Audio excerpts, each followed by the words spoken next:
Alô, amigos. Ontem à noite deve ter sido uma confusão, um pandemônio, né?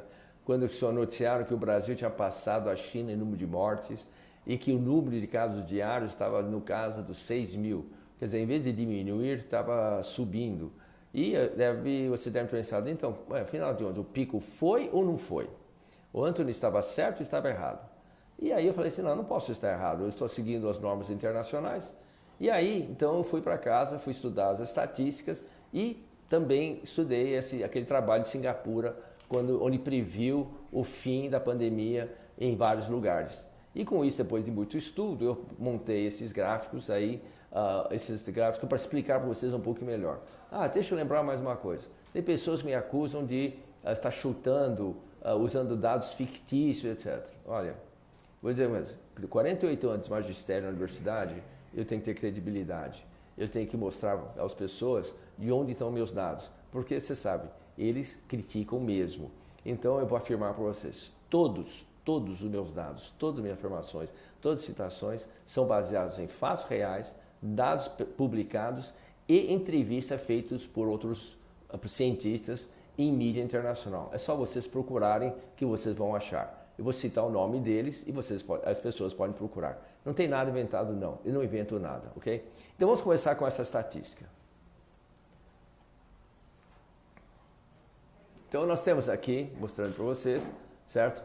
A estatística que está na Organização Mundial de Saúde, né? A estatística mundial dos casos diariamente. Isso foi tirado ontem à noite. E eu queria chamar a atenção porque eu dividi esse gráfico em duas partes. A primeira parte de cima, é onde as pessoas sem quarentena, os países sem quarentena, e aqui os países que fizeram quarentena. Eu quero mostrar exatamente para que serve a quarentena.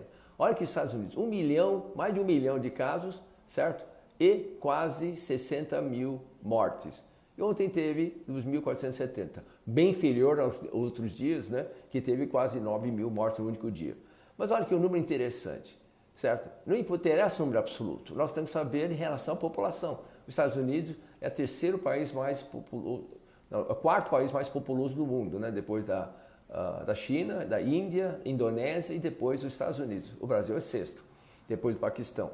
Então, quando você pega esses números absurdos que nós vemos aqui e comparar por milhão de população, olha aqui, 1 milhão dividido por 320 milhões de americanos, o número fica até inferior a alguns outros países.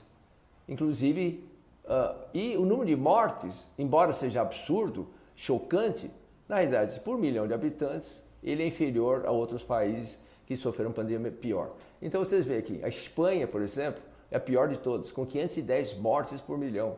E tem um número absurdo de pacientes. E fizeram quarentena dura. A França também. Agora, fora daqui, a Alemanha, que é muito importante, né, que é um exemplo, vocês devem ter os exemplos, teve teve quase 6 vezes mais mortes doentes que o Brasil. E, no entanto, eles sofrem 3 vezes mais mortes que o Brasil. O que aconteceu? Porque eles praticaram um tipo de isolamento mais esperto.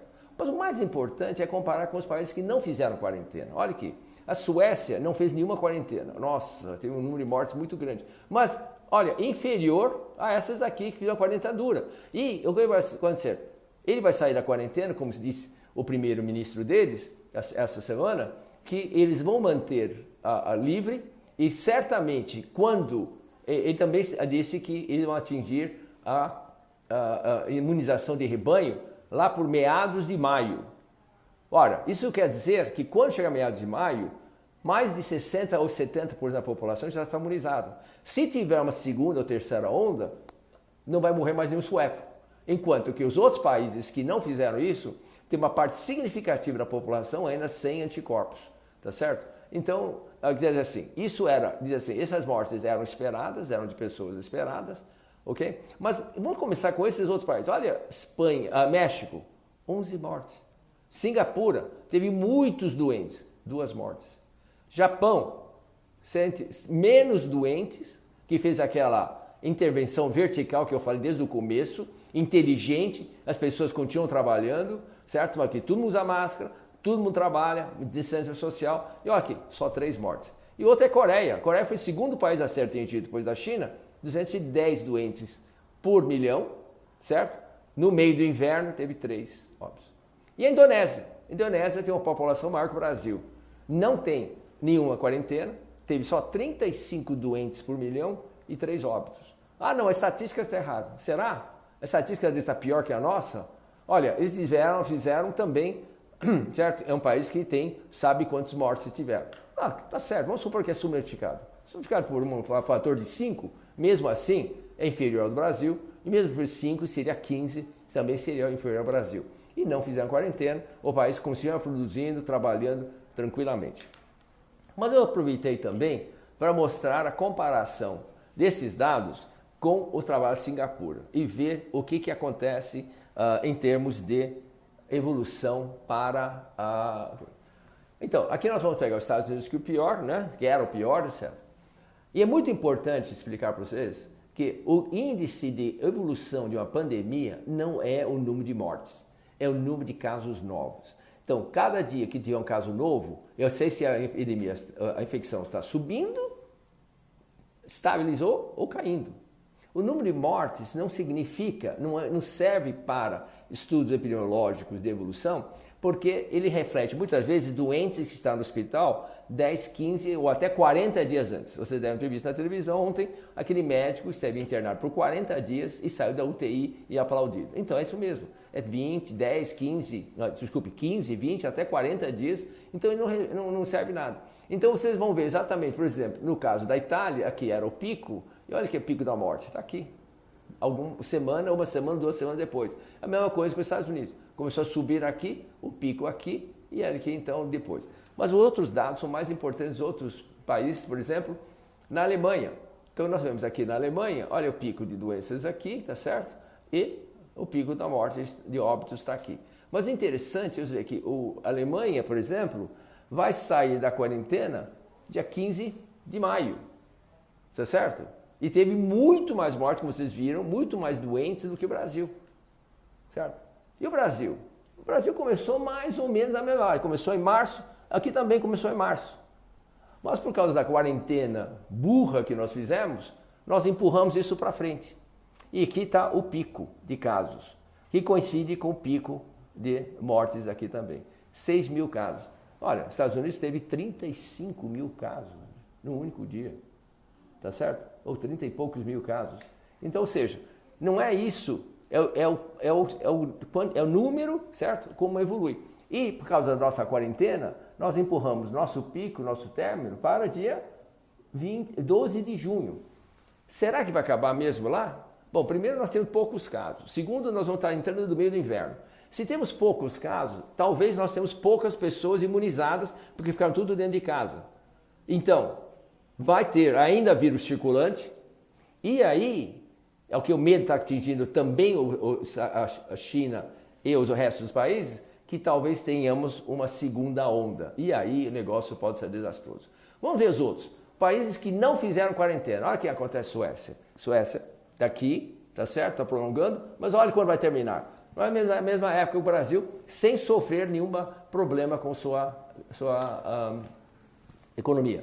O Brasil, o Japão, por exemplo, certo? Exemplo clássico de intervenção inteligente. Subiu, começou mais ou menos, até engraçado, eu achei que era mais cedo, mas não. Olha, subiu, desceu. O caso máximo foi 743. No mortes máximo, 32. Olha aqui, tá vendo? O pico aqui, pico de morte para lá também. E aqui também. Pico aqui, pico de morte aqui também na Suécia. E a próxima, que é muito interessante, é a Coreia. Coreia foi o segundo país, olha, começou já em fevereiro, porque já recebendo pessoas que foram para a China, né? Tá certo? Olha aqui, o pico dela foi mais no dia 1º de março e acabou aqui. E aqui esse, por exemplo, de coisas também. E o que aconteceu? Ainda ficou casos ainda sobrando de notificação, mas muito insignificante, por exemplo, apenas 20, 10 casos por dia depois disso, mas olha aqui, já acabou aqui e terminou. E nós temos aqui a Indonésia. A Indonésia, lembra, que é a terceira maior população do planeta.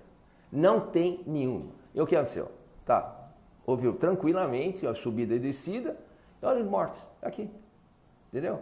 Então, será que realmente a quarentena é inteligente? Então vamos ver aqui os casos do Brasil ontem. O Brasil, São Paulo, estado com 2.049 com uma população de 44,5. Rio de Janeiro, 738 para uma população cerca de 1/3 menor, tá certo? Então, se eu multiplicar os dois, dá também, Rio de Janeiro teria também 22.100 casos também. Mas olha Minas, metade da população de São Paulo, 71 casos até ontem. Ceará, 403, também é outro estado também, certo? Com números grandes, etc. Mas Rio Grande do Sul, lá no sul, 45 casos com uma população de 11. Ou seja, 1/4 da população de São Paulo e teve 45. 46 vezes 4 dá 150 casos. E Santa Catarina, a mesma coisa. Por quê? Quer dizer que o vírus tem predileção? Ele gosta do gaúcho, do santa catarinense, do mineiro, detesta São Paulo? Vamos pensar um pouquinho.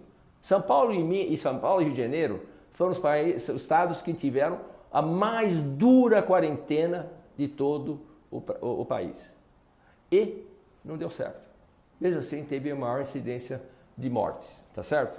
Então, é para pensar, se eles teve maior número de mortes, alguma coisa não está dando certo no seu programa. É hora de trocar, é hora de você afrouxar isso, porque simplesmente vai ter mais óbitos. E para terminar, eu quero lembrar de novo aquelas coisas que nós falamos sobre sol, que vocês lembram que o secretário-geral da OMS disse que tem que abrir. E outra coisa, o coronavírus está saindo das ruas para dentro das casas, ou seja, a maior causa hoje de contaminação é dentro de casa. E tem mais um trabalho de pessoas nos Estados Unidos dizendo que o número de pessoas doentes são mais graves dentro de casa porque você pega outras bactérias, diminui a imunidade. Saiu agora nos Estados Unidos, o estudo de Stanford mostrando isso. Ou seja, quarentena dentro de casa é burrice. Aumenta o risco de morte não só por coronavírus, mas também por outras causas. Tá certo? Então, eu espero que isso ajude vocês a entender um pouquinho a nossa informação. Tudo isso que eu falei para vocês está publicado no Harvard Kennedy School, escrito por Graham Allison, que disse a maior ameaça é para poucas pessoas, uma pequena ameaça para a maioria das pessoas. O Telegraph entrevistou o primeiro-ministro da Suécia e disse que não, vou acabar por quê? Vocês vão ver, eu tenho mais mortes agora, mas quando chegar no fim do ano vai ser a mesma coisa e eu não vou sofrer economicamente. Outro trabalho, Dan Erickson e Mercedes, calculou que ele fez um estudo em 5.400 pessoas na região dos Estados Unidos e chegou à conclusão que a letalidade desse vírus é 0,01%, ou seja, mais ou menos até do que a gripe sazonal do H1N1 ou influenza A1. E, finalmente, o Ioannidis também, na Stanford, publicou um trabalho semana passada com estados mostrando que a letalidade na Itália foi 0,7%, na Alemanha foi 0,37% e em Nova York, a cidade com maior casos, no frigir dos ovos deu 1,7%. Ou seja, comparado com São Paulo, que deu quase 8%, mostra que o programa em São Paulo e Rio de Janeiro está errado. É hora desses governos pensar de novo antes que cause mais mortes devido a essa quarentena rígida que está destroçando famílias, destruindo lares. Ok? Até mais.